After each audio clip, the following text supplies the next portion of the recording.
Dale, yo también.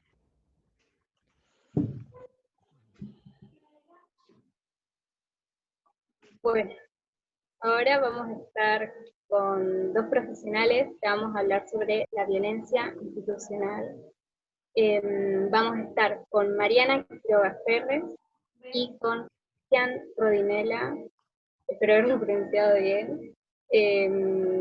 Los dos son abogados y son parte de las cosas.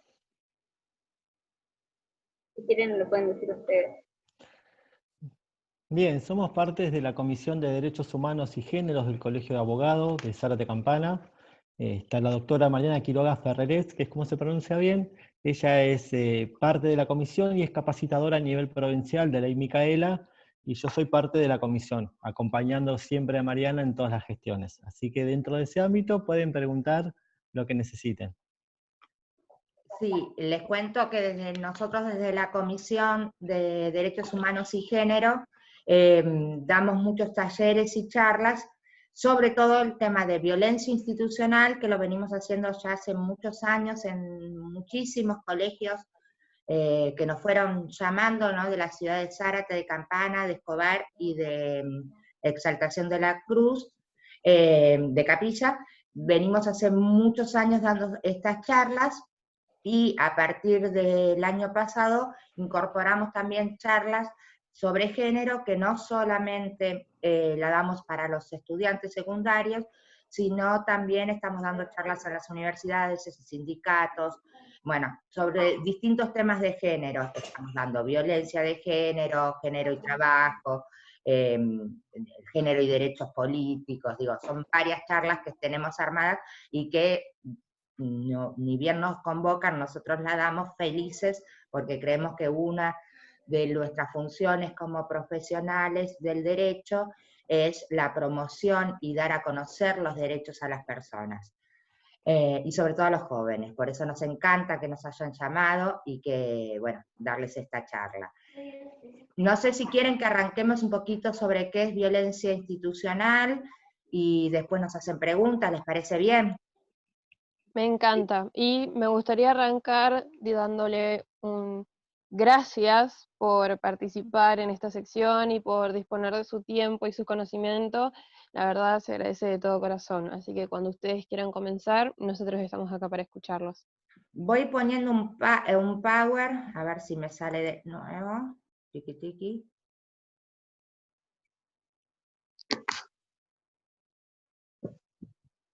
Esperen un segundo, que obviamente ahora no lo encuentro. Denme un segundo. No hay problema, no hay problema. Ahí estamos.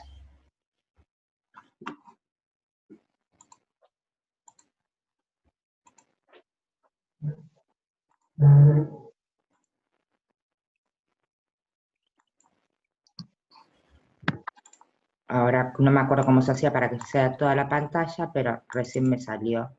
No sé cómo lo hice. Igual se ve bien ahí. Ahí está, Bueno. perfecto. Ahí se ve perfecto. Bueno, cuando hablamos de violencia institucional, lo primero que tenemos que hablar sobre derechos humanos. ¿Y por qué? Porque cuando hablamos de violencia institucional estamos hablando de violaciones a los derechos humanos por parte de funcionarios del Estado a las personas. Y estas violaciones son violaciones de derechos humanos. Entonces hay que partir sobre qué son estos derechos humanos. Estos derechos humanos, que son, como yo digo, son libertades conquistadas, no son, porque la primera definición que uno se nos viene a la cabeza sobre los derechos humanos son los derechos que tenemos por el simple hecho de ser personas, parecería que fuese algo natural, ¿no? Entonces los derechos humanos hubiesen existido siempre, desde que el hombre es hombre. Bueno, no fue así, los derechos humanos fueron conquistas, fueron luchas que realizaron grupos de personas a lo largo de la historia conquistando estos derechos, y que seguimos haciendo, y el ejemplo más claro somos las mujeres, que tenemos que seguir, mujeres entre otros, ¿no? Entre otros grupos sociales, que tenemos que seguir luchando por la ampliación de estos derechos y que se nos reconozcan las igualdades no solo en forma formal en las normas, sino en forma real, ¿no? La igualdad real en la sociedad. Entonces, lo primero que tenemos que saber de derechos humanos es eso, que son conquistas, que son universales, que todos nuestros derechos humanos son un conjunto que no se pueden separar, no es que me pueden respetar uno y otro no, se nos tiene que respetar todos nuestros derechos humanos, que no son negociables, y obviamente que los estados, ¿no? Los estados cuando se obligan a cumplir con estos derechos humanos, que están, vamos a ver, que están en las normativas, en las leyes internacionales, pero también en las leyes locales, son operativas y progresivas. ¿Esto qué quiere decir? Que con el simple hecho de que el Estado reconozca determinados derechos, no se necesita una ley que reglamente tal derecho, no, son operativas. Y son progresivas porque una vez que el Estado reconoce determinado derecho, lo único que puede hacer es ampliarlo, pero nunca retroceder. El ejemplo es la educación pública. La educación pública en la Argentina la tenemos hace muchos años, obviamente en todos los niveles, también universitarios. Cuando se habla de arancelar las universidades públicas, estaríamos haciendo un retroceso en el cual el Estado estaría violando los derechos humanos, justamente porque esto de progresividad, se tienen que ampliar, nunca retroceder, ¿sí?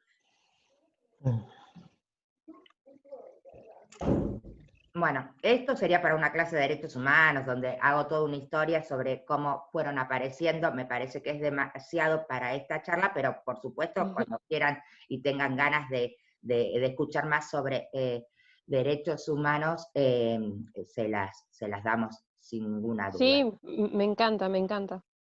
Por eso vamos a ir específicamente a lo que es violencia institucional. Violencia institucional es toda práctica estructural de violencia de derechos por parte de funcionarios que forman parte del Estado. Estos funcionarios pueden ser de las fuerzas de seguridad, de las Fuerzas Armadas, del servicio penitenciario, los efectores de salud, también en ámbitos educativos, ¿sí? Siempre que sean funcionarios del Estado que que violen algunos de los derechos de las personas en cumplimiento, no cumplimiento, porque no lo están haciendo de la manera que tienen que hacer, pero en sus funciones. ¿Se entiende? No es violencia institucional, no es la violencia que puede hacer un policía en su casa, que será otro tipo de violencia, no está diciendo ni más ni menos, sino cuando es en funciones, es cuando la ejerce desde sus funciones, ¿no? Cuando está en el rol de policía. Igualmente el médico, igualmente el docente. ¿Sí? ¿Algo querés agregar, Cristian, a esto? Sí, cuando hablamos de violencia institucional estamos hablando, para ser claros, de lo que es el abuso de la policía mayormente. Esa es la problemática la mayor, lo que es la detención de menores, los derechos que tienen los menores, lo cual sería un tema muy interesante de explicar ahora, y podríamos hacer un pequeño repaso para que ustedes, como representantes del centro de estudiantes, puedan asesorar a sus compañeros cuando pasan estos. Por ejemplo, deberían saber que los menores, los adolescentes menores de 16 años son inimputables en las conductas delictivas, no pueden ser sometidos a un proceso penal, sino que tienen que ser sometidos a un proceso que favorezca su desarrollo como persona, que es algo completamente distinto a un proceso penal. La imputabilidad, que es la responsabilidad por el hecho delictivo que están cometiendo, se atribuye a las personas a partir de los 16 años. Antes de los 16, las personas son inimputables, o sea, no son responsables legales ni tienen consecuencias penales por sus acciones. Eso es muy importante para saber. Sí. Y los procesos son distintos. ¿Me querés contar con algo? Sí, no, que ahora vamos ahí, esperame un segundito, así digo 2 o 3 cosas más y ya vamos a todos los derechos, especialmente en el tema de detenciones, porque la violencia institucional, como les decía, no solo es por parte, se entiende cuando hay un abuso de poder, no solo por parte de las fuerzas de seguridad, sino también en otros ámbitos, pero la que más sufren, y sobre todo los jóvenes, es la de la Fuerza de Seguridad. Por eso que vamos a hacer hincapié en esto, y en un rato Cristian, que sabe muchísimo de esto, va a explicar paso por paso. Lo importante es que esta violencia por parte de los funcionarios o funcionarias del Estado puede ser física, sexual, psíquica, simbólica, o sea, puede haber distintos tipos de violencia que se den en estos ámbitos. Hay derechos que uno parecería como raro ya, tener que explicarlos en esta altura de la historia, pero es importante porque, bueno, obviamente ahora estamos en un aislamiento obligatorio, bueno, estaríamos hablando en las situaciones que no existe este aislamiento, después si quieren hablamos un poquito de qué pasa durante la pandemia que nos modificó tantas cosas, ¿no? Pero digo, que uno pueda transitar y pasear libremente en su barrio, juntarse con amigos, vestirse como le guste, usar los espacios públicos, plazas, las esquinas, no ser discriminado, ser tratado con respeto, no ser humillado. Esto es el ABC. Esto es como, digo, como vuelvo a decir, parecería ridículo tener que explicarlo, pero muchas veces tenemos que explicarlo porque sigue habiendo a veces cuestionamientos, algunas prácticas, sobre todo de los jóvenes, y que obviamente están amparados en los de sus derechos de poder hacerlo. Para que te detengan un funcionario policial, tiene que pasar dos cosas. O haya una orden judicial, o que estés en flagrancia. Esto significa que estés cometiendo un delito en ese momento. Solamente por estas dos razones pueden ser detenidos. Los adultos y las personas menores de edad. Después vamos a ver las menores de edad, las diferencias y todo eso. Hombres y mujeres, ¿sí? Lo que se da en la práctica es la detención por averiguación de identidad y la demora policial. Esto es una práctica inconstitucional, pero que sabemos que se da todo el tiempo, por eso uno tiene que dar un poco de datos sobre esto, o cómo se da y qué podemos hacer ante estas detenciones. La demora por averiguación de antecedentes en la Ciudad de Buenos Aires no puede ser mayor a 4 horas y en la provincia de Buenos Aires a 10. Si alguien... otro tema importante es que no le pueden retener el DNI, y por esta razón, si la detención es por esta razón, no puede ser esposado, salvo caso muy especial, que bueno, haya un peligro para terceras personas, sino por averiguación de antecedentes no pueden ser esposados.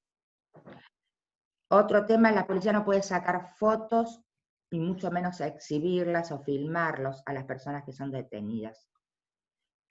Y otro tema, y después sí vamos a lo que venía hablando Cristian, es el tema del DNI. Ninguna ley obliga a que las personas circulemos con nuestros documentos.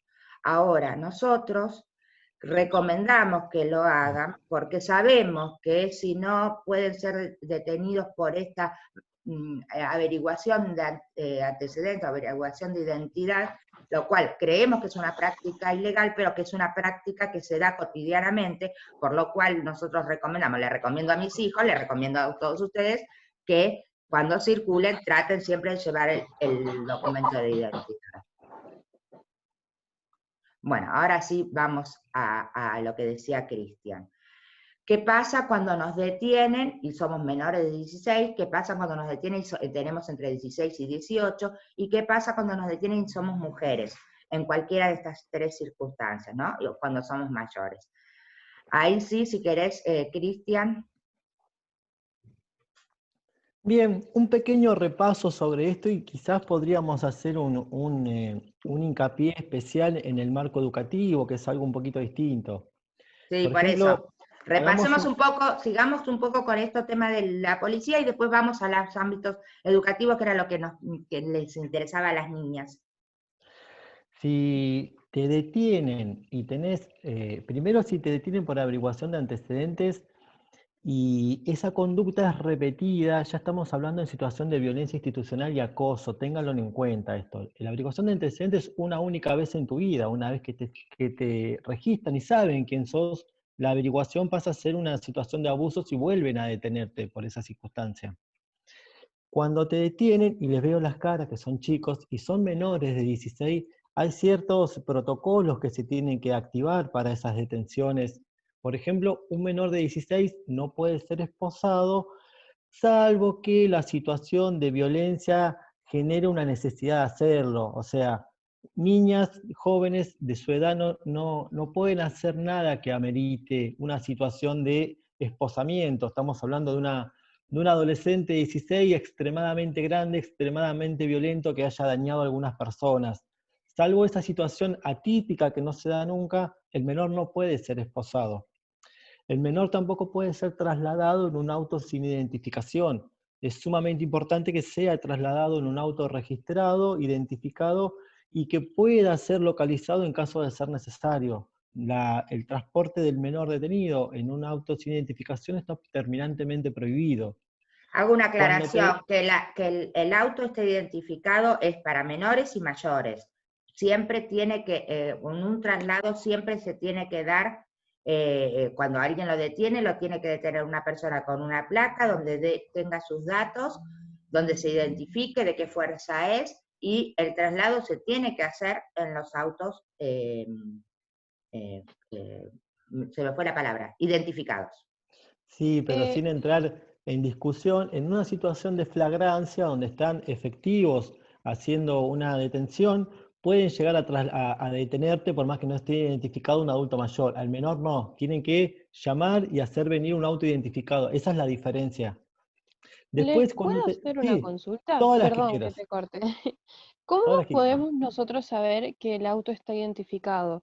Em, Hay varias veces ha pasado que chicos en distintas plazas, por estar sentados o por la cara, se han acercado a pedirles el DNI, a querer llevarlos o cosas así. ¿Cómo podemos saber que ellos, que no nos va a pasar nada, que podemos confiar en ir o cosas así? ¿Cómo sabemos que el auto está identificado? Bien, el auto identificado policial es público, notorio y evidente. Es el auto de la policía que dice policía, que está pintado con los Ah, colores de la fuerza registrada y tiene un número. Los autos policiales ah, tienen un número al costado, entonces son identificados.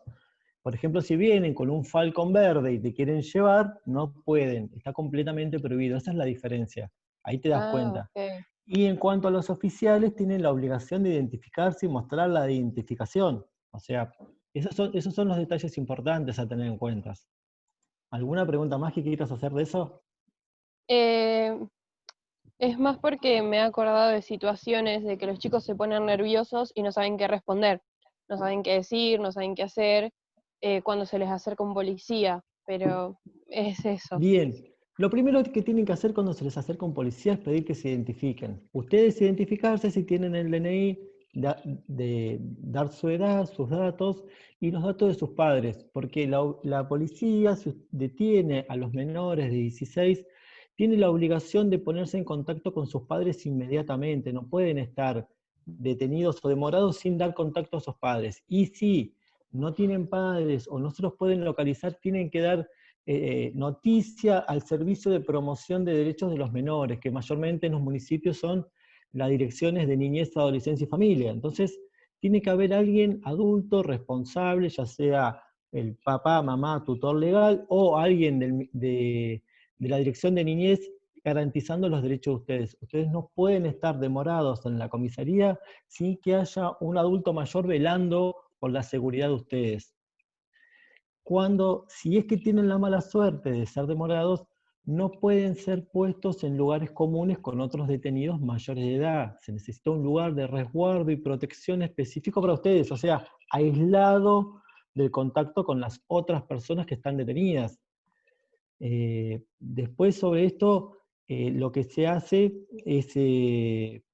es muy importante que ustedes no identifiquen ningún objeto durante la demora o detención. Esto es una práctica común en las comisarías.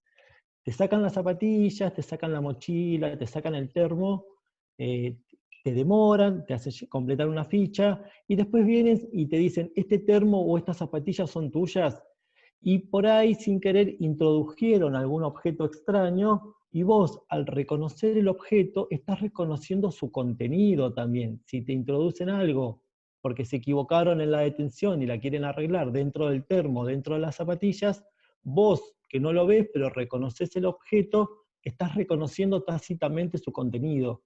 Entonces, para mayor resguardo de ustedes es muy importante que no reconozcan nada, que cuando están ahí digan no sé, se parece, y hasta el momento de que llegue su abogado, su papá o alguno del Servicio de Promoción de Niñez y les garantice un correcto desempeño de sus derechos, no reconozcan nada de esos objetos. Después también les tienen que hacer una pequeña revisación médica que se llama precario. Eso es para garantizar la situación del que está detenido. Antes era una práctica común y normal que el detenido salía con 2 dientes menos o un par de huesos rotos.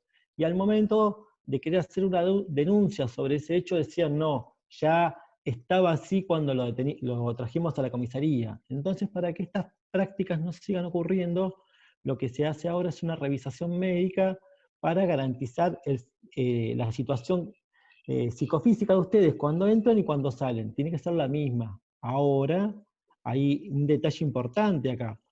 Si ustedes son mujeres, tienen que ser, primero, cuando los palpan, que es lo primero que hacen, no pueden ser tocados o revisados por una persona masculina, sino que tiene que ser alguien de su mismo género.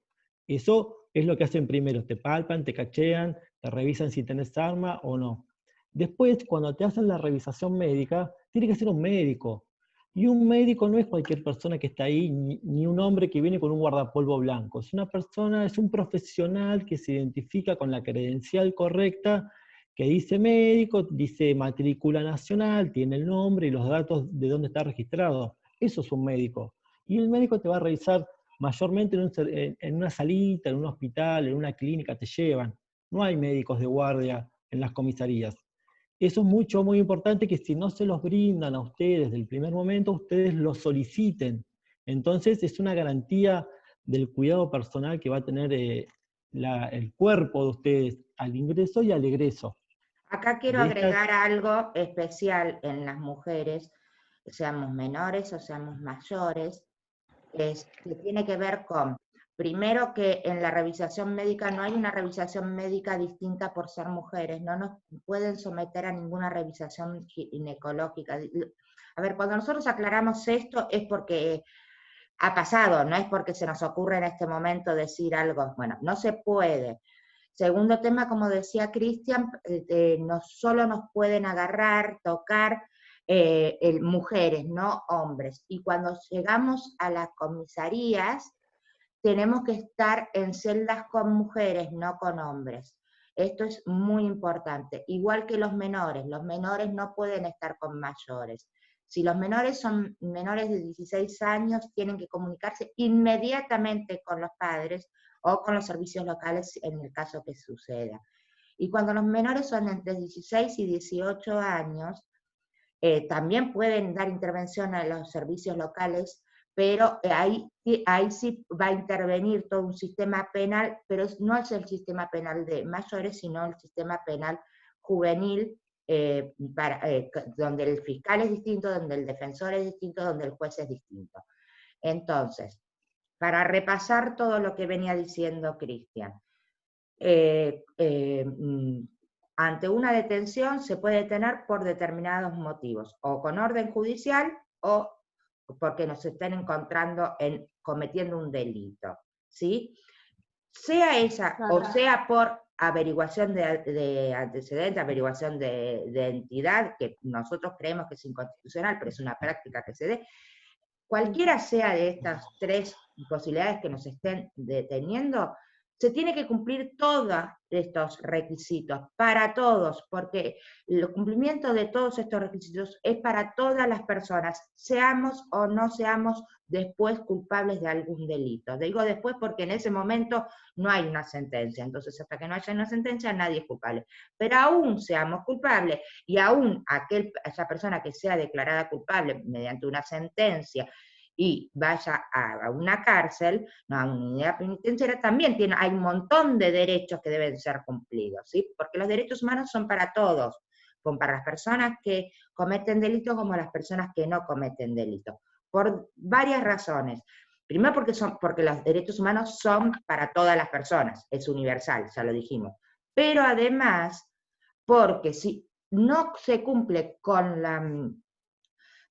los debidos procesos, ¿no? En la detención, después en el juicio, si no se cumple con todos estos derechos, la verdad que después si hay una sentencia condenatoria o una sentencia que absuelva, o sea, que sea inocente, no vamos a saber si es real. Les doy un ejemplo que es muy claro. Si a mí me detienen, me torturan, me pegan, me violan como mujer, digo, o sea, me atropellan todos mis derechos, y yo de ahí confieso un delito, la verdad que esa confesión no tiene ninguna validez, porque ¿quién puede decir que esa confesión es porque es real o porque tiene que ver con todos estos atropellos? Por eso, los derechos se les tienen que cumplir a todos, aún más a los culpables. ¿Por qué? Porque si no, no vamos a saber nunca si esa sentencia es real. Y además, por ejemplo, el tema de los testigos ante la detención o testigos ante cuando van a hacer un allanamiento. Si en un allanamiento encuentran algo en mi domicilio, pero no hay testigos, ¿cómo sabemos si lo que encontraron estaba en mi domicilio o si lo que encontramos fue puesto en el momento del allanamiento? ¿Se entiende? Entonces, para todos tiene que ser cumplido todas estas cosas que dijimos. No sé si nos quedó algo por decir respecto a esto. Como nosotros le decimos, conocer nuestros derechos hay que exigirlos, pero no queremos mártires entre los jóvenes. Sabemos que hay situaciones que son muy complejas, donde las fuerzas de seguridad están muy violentas y hacerle frente a veces genera mayor violencia. En esos casos siempre digo yo dos cosas. Sepamos que después que pase podemos denunciarlo para que no vuelva a pasar más a esta persona ni a nadie más, y que es muy importante que estos derechos los conozcamos toda la sociedad, porque es la misma sociedad también la que tiene que poner un freno cuando ve una situación de estas y donde ve un atropello, para no solo salir de testigo, sino para hacerle frente en ese momento a esa situación. Esto es lo que más o menos tenemos respecto a violencia institucional que es ejercida por las fuerzas de seguridad, y como vuelvo a decir, que la sufren principalmente los jóvenes en nuestro país, en el mundo, pero en nuestro país. No sé, Cristian, si quieres agregar algo más y seguimos con algún otro tema. No, con este no. Podríamos dar un pequeño pantallazo de lo que pasa en las escuelas, que calculo que el centro de estudiantes está